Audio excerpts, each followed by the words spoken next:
Oke, bismillahirrahmanirrahim. Assalamualaikum warahmatullahi wabarakatuh. Kita jumpa lagi.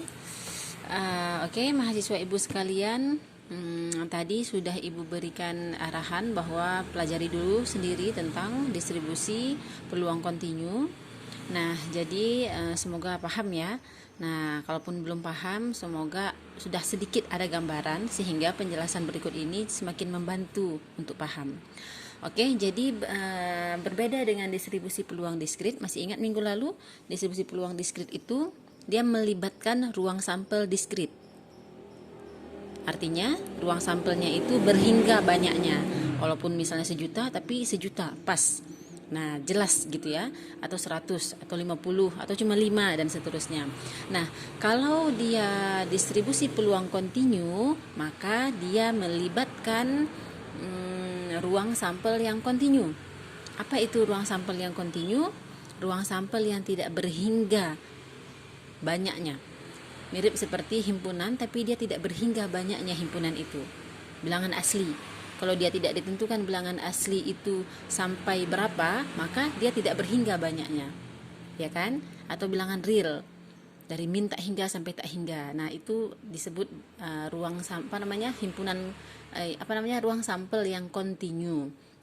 Nah, kalau diskrit itu biasanya soal-soalnya itu berhubungan dengan pelemparan angka, pelemparan koin, dadu, atau pengambilan bola dan seterusnya. Maka kalau distribusi peluang kontinu itu biasanya berhubungan dengan produksi barang. Nah, oke ya, jadi soalnya itu nggak pernah disebutkan, tapi dia biasanya berbentuk fungsi. Jadi soalnya tidak pernah spesifik kalau dia kontinu, tapi dia langsung berbentuk fungsi. Seperti contoh yang sudah kalian bahas di buku halaman 43. Nah, jadi kita lihat dulu sekarang ke definisi sebelum kita bahas contoh. Nah, seperti yang ada di buku kalian, jadi definisi distribusi peluang kontinu yaitu fungsi padat fx, ya kan, fungsi padat dia peluang peubah acak kontinu itu didefinisikan ada 3, sama seperti diskrit kemarin.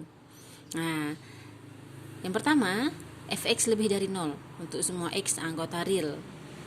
Sama nggak ini ya? Sama ya. Jadi sama dia fx-nya lebih dari 0. Apa itu fx lebih dari 0? Peubah acaknya dimulai dari 0 sampai tak berhingga banyaknya. Oke. Kemudian yang nomor 2, nah ini bahwa peluang untuk distribusi peubah acak kontinu itu sama dengan 1. Kenapa dia berbentuk integral? Nah, pembahasan sebelumnya sudah dibahas kenapa dia berbentuk integral, bahwa karena dia kontinu tadi. Nah, untuk memudahkan pencarian kita, maka kita menggunakan integral. Kemudian untuk yang nomor 3, ini menyesuaikan soal. Nanti kita lihat ya.